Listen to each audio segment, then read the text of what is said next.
C'est aujourd'hui le temps de l'ascension, le temps où Jésus rejoint son Père. Et si Jésus ne s'était pas élevé vers son Père, nous ne pourrions pas porter son message. S'il n'était pas monté, oui, vers le Père, il ne serait pas présent avec nous, en nous aujourd'hui. S'il n'était pas monté vers le Père, la foi serait vaine, parce que l'homme Jésus ne serait pas devenu le Christ, le Seigneur, Christ le Seigneur. Nuée de mystères qui le ravit à leur attente, les voici seuls désormais, avec le tombeau désert. Construction théologique, cathédrale inachevée, j'aime que votre voûte sur le mystère reste ouverte. Laisse le ciel aux rêveurs et leur religion aux oppresseurs. Toi, tu marcheras la foi nue sur le sentier de la terre. Le livre te gardera mémoire de ses gestes, de ses paroles, mais il te faudra les y chercher. À la table communautaire, le pain rompu, la coupe bénie, mais il te faudra les partager. Comme la brume où tu marches, entends-tu ces pas? Ce sont les frères et sœurs du même appel. Je crois, Maranatha, le Seigneur vient. Amen.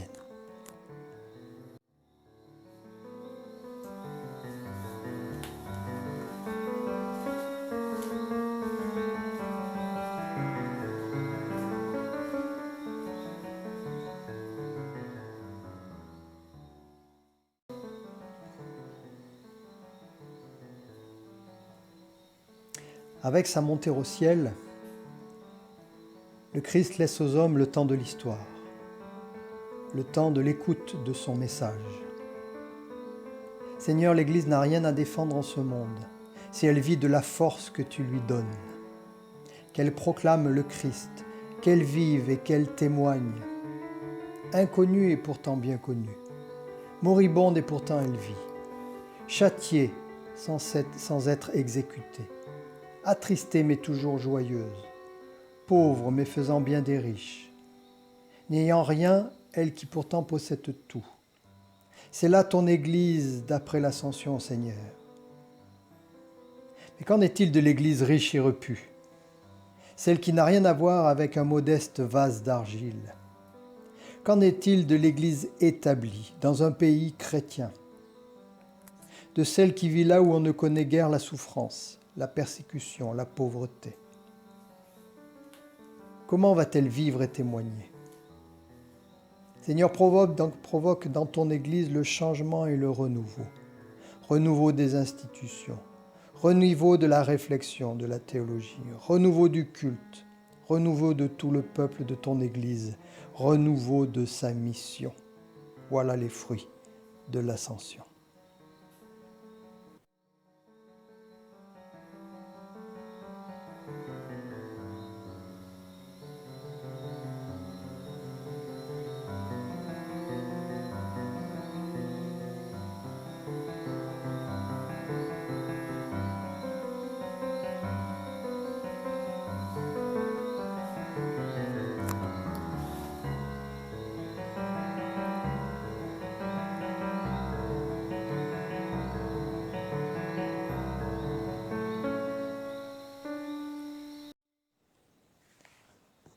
Vraiment, il est juste pour notre part, et mieux encore, vraiment, il est bon pour nous de te rendre grâce, Seigneur Dieu, et de proclamer ta louange en tout temps, et plus particulièrement en ce jour.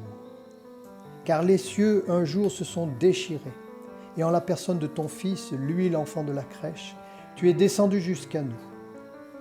Et voici qu'aujourd'hui, les cieux s'ouvrent à nouveau pour accueillir ce même Jésus, premier-né d'entre les morts. Il prend place à ta droite. Lui le premier d'entre nous, lui le Seigneur des temps nouveaux. Auprès de toi il intercède pour nous, et d'auprès de toi il attire tout à lui. Aussi dans la joie de sa victoire, qui est aussi la nôtre, avec les anges, tous ceux qui sont inscrits au livre de vie, nous célébrons ta gloire en chantant.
Nous lisons dans le livre des Actes, au premier chapitre, les versets 6 à 11. Ils étaient donc réunis et lui avaient posé cette question. « Seigneur, est-ce maintenant le temps où tu vas rétablir le royaume pour Israël ?» Il leur dit, « Vous n'avez pas à connaître les temps et les moments que le Père a fixés de sa propre autorité. Mais vous allez recevoir une puissance, celle du Saint-Esprit, qui viendra sur vous. Vous serez alors mes témoins à Jérusalem, dans toute la Judée et la Samarie, jusqu'aux extrémités de la terre. » À ces mots, sous leurs yeux, il s'éleva, et une nuée vint le soustraire à leurs regards.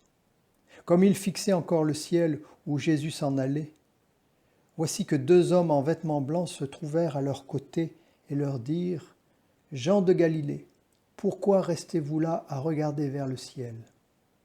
Ce Jésus qui vous a été enlevé pour le ciel viendra de la même manière que vous l'avez vu s'en aller vers le ciel. » Que chacun médite ce passage et le sens à donner à cette fête, à ce temps de l'Ascension.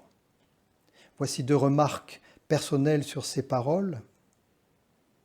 Jésus monté au ciel introduit ce temps où toute la terre recevra sa parole. C'est le temps de notre histoire contemporaine. C'est le temps de notre histoire contemporaine.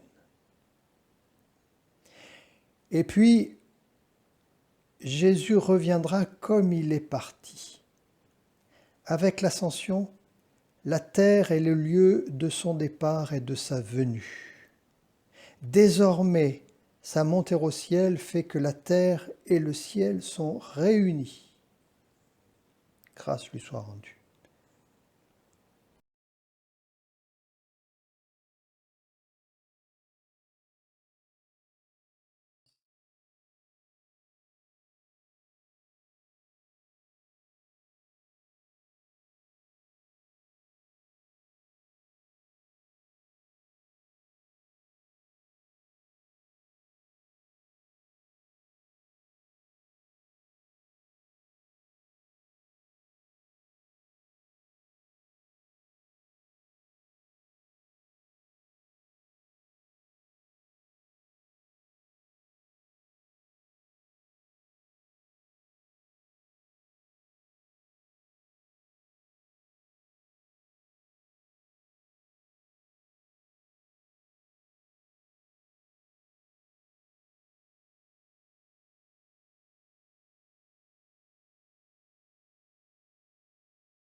Seigneur, la montée de ton Fils au ciel rend universel son message et ta parole. Les hommes et les femmes de toute la surface de la terre et de toutes les générations entendent ces paroles, le message de ton Fils. Cette ascension, c'est l'universel, où il n'y a plus ni premier ni dernier. Les disciples ont tant bien que mal assuré la continuité. Et nous sommes, nous, le fruit de leurs efforts, Seigneur. Aujourd'hui, peut-être le monde s'inverse. Il part désormais des extrémités de la terre pour revenir vers l'origine. C'est l'actualisation de la prophète d'Ésaïe au chapitre 18 et 19. Le pain de retour, la récolte devenue semence et non la semence de départ. Ainsi ta parole est vraie. Nous faisons partie d'une Église née de Dieu, venue des extrémités de la terre. Elle interroge les églises historiques et accompagne dans leur pérégrination à travers un désert post-moderne ceux qui sont venus habiter la vieille Europe. Si le souffle vient à lui manquer, que ton esprit lui donne de se ranimer, de se réveiller. Nous, Église des extrémités de la terre, sommes les fruits nombreux de votre travail, gens du vieux continent. Nous pouvons nous réjouir, d'abord pour ceux et celles qui ont semé et arrosé, mais Dieu a fait croître. Semeurs et fruits, nous portons témoignage de la complémentarité humaine voulue par Dieu, qui veut unir en un seul corps toute race, toute tribu pour sa gloire, réunir la terre et le ciel. La vie dans l'esprit est le seul lieu où se réalise le rêve d'égalité et de vraie liberté dans l'amour. Seigneur, tu nous donnes comme mission à évangéliser notre prochain et lui dire « Toi aussi, tu es aimé de Dieu dans le Seigneur Jésus inconditionnellement. » Et pas seulement le lui dire, mais le penser réellement. Et pas seulement le penser, mais se comporter avec cet homme, cette femme, de telle manière qu'il sente et découvre qu'il y a en lui quelque chose de sauvé, quelque chose de plus grand et de plus noble que ce qu'il pensait, et qu'il s'éveille ainsi à une nouvelle conscience de soi. Seigneur Jésus, toi qui as vécu notre vie, toi qui es maintenant désormais à la droite de Dieu, c'est à ton intercession que nous confions toutes nos prières. Amen.